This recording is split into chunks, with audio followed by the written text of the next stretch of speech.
Hello, and welcome to edition 2, part 1 of What the Hell Just Happened?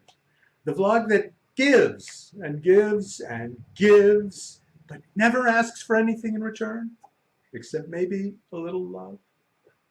I'm glad we had this talk. I'm your host, Martin Ganapolar. This week we begin in the state of Kentucky. No, wait, I mean Moscow. Well, actually, I mean a posh restaurant in Zurich, Switzerland. And what the hell just happened in Zurich?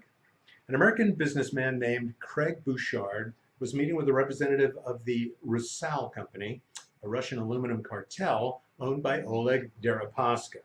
Now, you might remember that Deripaska, a close friend and working partner of Vladimir Putin, was the guy that Paul Manafort worked for just before he was made chairman of the Trump presidential campaign.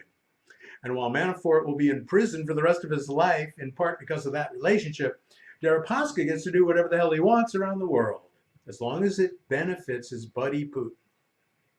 And what he wanted in this meeting in Zurich was to make an offer that Senate leader Mitch McConnell couldn't refuse. The deal was that Rusal would open an aluminum rolling plant in economically depressed Kentucky, McConnell's home state. Coincidentally, at this moment, the Senate was about to vote on whether to continue to sanction Russia for their malicious interference in the 2016 elections. So as Bouchard and his counterpart dined on venison and foie gras, Moscow Mitch was about to eat some crow. By the next day, McConnell and the rest of the Red Square Republicans had successfully blocked that bill, despite the defection of 11 real Republicans. When the Rusal deal came to light a few days later, McConnell said, "I did not know that Bouchard had hopes of a deal at that time." Now, if you believe Moscow Mitch, I have some good news for you. The great pumpkin will appear in your garden this fall. Yay! Actually, the only really good news here is that 650 workers will be employed in the factory if it gets built. But really, they're just pawns in the big game.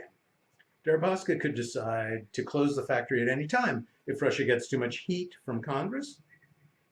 The bigger picture is that Russia continues to divide American lawmakers and create deeper distrust than ever before. And by the way, subsequent to the sanctions vote, Republicans in the Senate then blocked the advancement of election security legislation, much to the disbelief of their colleagues across the aisle. All of this, despite Robert Mueller's testimony before Congress warning of ongoing Russian election interference. Now we know why all that MAGA gear is red. Hey, thanks for watching part 1 of this week's edition of What the Hell Just Happened. Please come back later this week for part 2. We'll see you then.